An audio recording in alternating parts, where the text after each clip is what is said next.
জাতীয় পরিচয়পত্র সংশোধনে দীর্ঘসূত্রতা ও চরম ভোগান্তি লাঘবে চট্টগ্রাম নির্বাচন কমিশনের চালু করা ক্র্যাশ প্রোগ্রামে মিলছে সুফল। বছরের প্রথম 6 মাসে সংশোধন হয়েছে ৪৫,০০০-এর বেশি এনআইডি। এসব আবেদন ৩ থেকে ৪ বছর ধরে নিষ্পত্তির অপেক্ষায় পড়েছিল।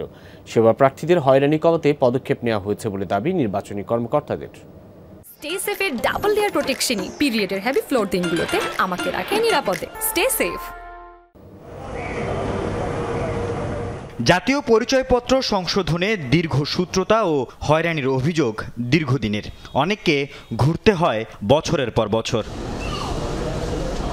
সেবা প্রার্থীদের জটিলতা ও ভোগান্তি লাঘবে চলতি বছরের শুরুর দিন থেকে ক্র্যাশ প্রোগ্রাম চালু করে চট্টগ্রাম জেলা নির্বাচন কমিশন কার্যালয়, যার আওতায় গত ১ জানুয়ারি থেকে ৩০ জুন পর্যন্ত ৬ মাসে এনআইডি সংশোধন হয়েছে ৪৫,৬৯৭টি।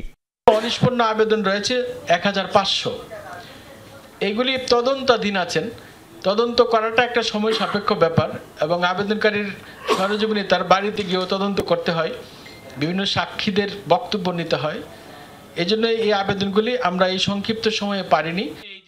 চট্টগ্রামে কমিশন কার্যালয়ে মতবিনিময় সভায় কর্মকর্তারা জানান, নিষ্পত্তিকৃত এসব আবেদনের মধ্যে ২৬,৭৯৩টি সংশোধন আবেদন মঞ্জুর, ৬,১৮৩টি আবেদন আংশিক মঞ্জুর এবং ৮,৪৩২টি আবেদন নামঞ্জুর করা হয়েছে। বর্তমানে প্রতিদিন সংশোধন আবেদন জমা পড়ছে গড়ে প্রায় ৬০ থেকে ৭০টি।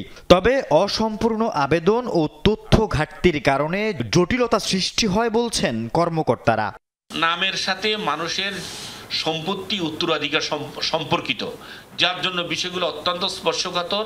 যে আবেদনটা করবে তার রিলেটেড ডকুমেন্টটা যাতে সে আবেদনের সাথে দিয়ে দেয়, তখন আমরা সাথে সাথে টাইমের ভিতরেই নিষ্পত্তিটা করে দিতে পারি।